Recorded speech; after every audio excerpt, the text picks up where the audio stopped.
for... Just want to ask, because I know it's a slightly lower MMR game, whoever was playing the Juggernaut, do you know the mechanic where if you have higher attack speed, you get auto attacks in between your Omni Slash jumps? Oh, it's me. Okay. Oh, Shout okay. out to my mom. I was just curious. I was just curious why you didn't get a Mjolnir, because it just would have been so strong that game. That was the only thing I was wondering. The main thing I noticed during the game. So I was trying to queue up a mule. All right, well, I don't want to like sidetrack it with you and your critique of one itemization point, so let's... I just had one question I wanted to ask. All right, well, you can put it in the chat channel like everybody else. I'm going to go ahead and mute basically everybody aside from the people that should be talking. So DancinLobsta, Mr. Robotic Warfare, and Weeb Slayer, along with myself, should realistically be the people chatting. The ones who are doing commentating and coaching and stuff in that sort of direction. So if you are not one of those people and for some reason you're still able to talk, mute your own mic, do yourself a favor. I don't want to have to mute you on my end because I might forget and I might just leave you muted. And then you may not realize it for a while, which has definitely happened to Matty Man once in the past. Yeah, anywho, so I naturally saw the bulk, if not all of it, from more of the perspective of how the Radiant were approaching it than the Dire. Not that I couldn't see or elude a lot of the ways that the Dire was about to play, but naturally that makes sense since that's kind of how I was aligned, for myself at least. So I guess I wanted to start off first by Mr. Robotic Warfare and Weeb Slayer kind of leading this chat where you give me some feedback on how your team approached drafting and the communication that went into it. I think that would be a good starting point. You were really in charge of the draft here, Weeb Slayer, so take the floor, sir. Yeah, I mean, I just asked them what they would like to play, and we kind of worked it out. Like they picked what they wanted to play, even though like when he said I want to play position free of spirit, I was like, that's not a meta hero, but if you can make it work, you should totally go for it. And yeah, that's one of his top heroes. he was totally the MVP of the match, and I was surprised by that. And I mean, they just worked it together, and I kind of helped, I guess. I don't know. From my perspective, with listening with them, I have to say that something that they did really, really well is their coach here was really talking them through the draft. They're saying, okay, so we figured out who plays what position. We need to make sure that we get this down on paper. We have somebody to play each role, which they had figured out. And then the important thing that they did is as they went through the draft, they looked at both their heroes and the heroes that were coming up, and the coach made the distinction between, okay, this person might go off lane, this might be a tri lane. If we want to get this aggressive pushing lineup, which is really what they began building right around the third pick, they needed to make sure they understood the laning of the Radiant side, and that's something that they did very well. The coach was going through and saying, okay, we might see this Juggernaut having a tri-lane with him with this Coddle and this Vengeful Spirit. We might not. They were ready for the rotation. They were ready for the rotations of this Venge, and they were ready to take these fights. So as far as the drafting goes, impressive from the Dire. There was a little bit of after that Earth Spirit and the Wyvern pick. There was a little bit up in the air there about what was going to go on the laning phase, but they talked through it as a team. They really coordinated, saying, well, this is what I could play. This is how I could work off of this. This is what we could do with Winter's Curse. This is what we could do with Geomagnetize. And just the ideas that were being thrown out, even in, the capacity of saying, hey, this might work. Hey, that's good. Even that much communication really made the difference in that draft.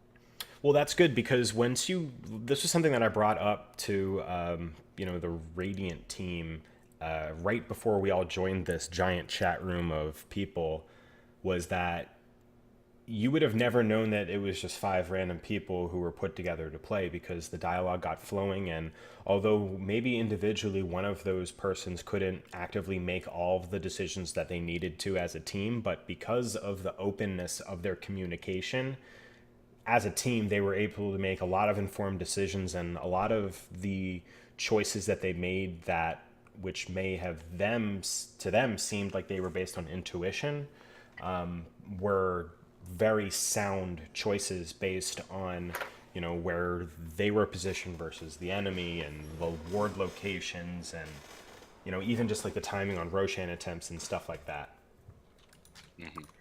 Speaking of which, the Roshan was, I would say, the single most important focal point in this entire game, especially with the dire side here. That's if I had to choose one thing that won dire the game, it was the positioning around the Roche pit. There was just some fantastic dialogue coming up that I was listening to. There was a very right before the third Roche attempt, they had been, you know, scrambling off of the tier 3 towers. They had just taken the mid racks, and they're looking to do something. And the Radiant were just respawning then. The Juggernaut was just respawning. And as they get to the pit, they're like, yeah, guys, let's just do it. And then Weave Slayer slowed down and said, guys, remember they have vision here. They were fighting over the wards earlier, and it seems that they had forgotten about that. And the coach really brought it back into relevancy and said, guys, remember they have wards here. Remember that they can see what's going on. So then you see some of the positioning from the dire heroes able to make sure that they take that from position where the Radiant can't easily jump them, like happened earlier in the game. I believe it was the second Roche attempt that the Radiant actually really got their momentum going back with a fight on top of that, which was like you said, you know, fantastic coordination from the Radiant side to be able to do that. But I have to say that just the intuition and the knowledge around that Roche pit is really what gave dire the edge here, because the Razor with that Aegis, you have to kill him twice, and that was a tall order. So damn durable. Yeah, so damn durable, and that Juggernaut was not being able to move a lot, but whether it be the Crush, whether it be the Earth Spirit Stun, whether it be the what am I trying to say? Or the Winter's Curse. Like, that Juggernaut was thoroughly taken out of the fight. Mm-hmm. It was pretty easy to do that. They did really good, but something that I brought up like several times, they focused the Abaddon way too much, and that caused them to lose some team fights. And like they took like 2 ages, and they lost it like super fast because they all went for Abaddon, and I tried to make them kill the other heroes and like forget about Abaddon, and they kind of lost it a little, but in the end, it worked. It really did. Well, something that I wanted to make sure that I brought up in relation to those Abaddon comments was also that realistically, the Abaddon was able to push himself to the limit a lot more than he could have, with like diving the tower and being aggressive on your Slark, because we didn't see any staggering of the shield with the intention of forcing one of them to break for bonus damage, which is something that you typically want to exploit at level 3 and 5 for Abaddon, and 7 as well if you're still in like a 1v1 or 1v3 offlane sort of situation, because, you know, you have your first shield on you, you can take 2 or 3, maybe 4 hits, 5, who knows, it's somewhere in that sort of range depending on the incoming damage source. But let's say for all sense of purposes, like 5, 6. I just keep making it more every time I say it, but let's just say 5. 5's a good number. So let's say that you could take 5 hits, throw another shield on yourself, and then take another 5 hits. And if you're taking tower shots, then that would probably be like 2 or 3, depending on the time in the game. So it's more of like knowing that the shield can take those hits from the tower, and that you already know that your shield is going to break, and you just need to be within, what is it, 650 range, I think, for the shield break, or 600 perhaps. And if you're thinking about it in that way, then that's like the exact range of, it's 675, of like a ranged hero hitting you. So the probability of it hitting any ranged hero, if you're in like that attack range, is pretty high. It's pretty high. Yeah, I might have to lower the cooldown on people throwing their points at the bot. The imaginary points that don't do anything. Or increase the cooldown. Speaking of, that whole range business, that made me think of something that I was thinking about in the draft. I did call out that Ember Spirit would probably be the last pick, but I was thinking that also, if the Radiant had considered an OD, they would have had that disengage that they were looking for, especially with the OD Ag. So I think that could have been a really good pickup from the Radiant side. Well, I know when I saw in Twitch chat people making a comment or two that OD would have been a good choice for them. And I don't know if we even discussed it ourselves as a team, but I know we were more so drafting to people's strengths than anything. Mhm. Yeah, we were looking for heroes that people were comfortable with. OD did not come up. It was just not one of the heroes someone suggested. Yeah. Gotcha. And the reminder, Agnins on ODs not like good Pretty- at all. Pretty bad. I would never buy it to disengage. Yeah, it's terrible. Oh, I meant the single astral for the that Yeah, first no, spirit that I just- agree. You did mention Ags though. Yeah. Oh, did I? Yeah. What am I Ags going is into then? not good at all. No, you're absolutely right. The Astral would have been. The Astro. Let's not dwell on what could have happened. Fair enough. Anywho, that's about all I have to say. I don't want to take Well, 6 hours to talk about the warding game. Well, let's do a quick look through on some of these questions that we have from the Teacher Tuesday chat channel on Discord. Okay. A little bit of commentary on the defusal on Juggernaut rather than maybe a Maelstrom or even like a Manta style build up earlier on. Do you have any comments on that? Because I didn't see the actual use of the diffusal happen very much, and that could just be an individual player type mechanic, but at the same time, the amount of opportunities that were open for the use of it, aside from just in these big team fights where everybody's in it, I didn't see a lot of those sorts of situations personally. Yeah, he bought it pretty early on in the game. And he only had Diffusal 1 the whole time, and he still had like 3 charges by the end of the game. Yeah, if I'm not mistaken. Probably nearly as enough. And that's like a personal thing that you can just work on. Like things to look for in that game is obviously chasing. Use Diffusal, and then also you can purge Glimmer Cape with it, which I think was one of the huge things. He mentioned he Omni Slash someone and then they got glimmered, and his Omni Slash wore off or whatever. That's something he could have used because there was that cast fade time. Or looking for where he got Diffusal. He got it 27 minutes. Mm-hmm. They were just talking about how they would like to see a Maelstrom, and I agree with that. Manta. Yeah, I'm like trying to skim down, but it's a very fast-moving Manta, Yasha. The Maelstrom has a lot of merit to it. It lets you farm much faster, and the procs are always good for Jug with his little attack time. And so I was kind of saying in the chat while we were talking is that I would have liked to see maybe a Manta into like Diffusal, Maelstrom, and then Lincoln's, if he really felt he needed that extra defensive capability, and you would have been able to farm it faster or in a good amount of time as well. But I do see the merit in the Diffusal Blade. Like I think people were debating is Slaughter is a very low mana pool hero. If you just get a good Manta off on him, he's got no more mana.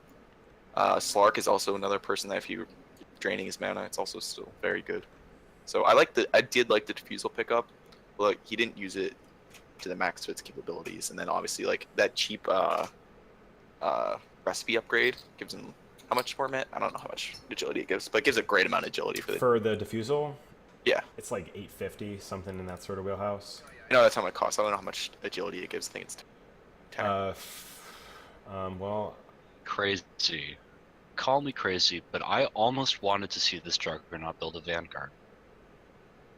I almost wanted to see him build. Well, I thought that he had Basher on his quick buy at one point in time, which then, Vanguard Abyssal wouldn't have been. I'm not sure. Can we jump back now that I'm just looking at the sheet here? But Yeah, it's The recipe increase our diffusal is +10 agility and +5 intelligence for 700. Yeah, It it's blows very my good. mind here that this Earth Spirit has a 10.0 in supporting, and this game for him was slightly below average. I mean, he had a lot of heals in A those, lot of healing will do that. That'll chunk it up. and buying support items. I guess. Yeah, the fact that he had just that he's slightly below average just blows my mind. The supporting merits and all that are not taken. Yeah. Chaos Fire Dragoon, I know you. Thanks for following, buddy. I mean, if I could just talk about how I think Yeah. for the Radiant is where the game, when they lost the game, is right after they won that Roche fight. They didn't communicate about their mid push. That should have been a Rax 100%. Mm-hmm. I was kind of trying to take the back foot. I wanted them to make a lot of decisions for themselves as they were getting more into it. And you just see how the Abaddon left, the Ven just aggressively swapped a Razor, and it all just fell apart at Oh, see, to come back I at. kind of made it a little bit of a joke too, because you know when they went to push mid a little bit and then Abaddon went to the top lane to farm? I zoomed in on Abaddon and I was like, all right, we're going on an adventure, guys.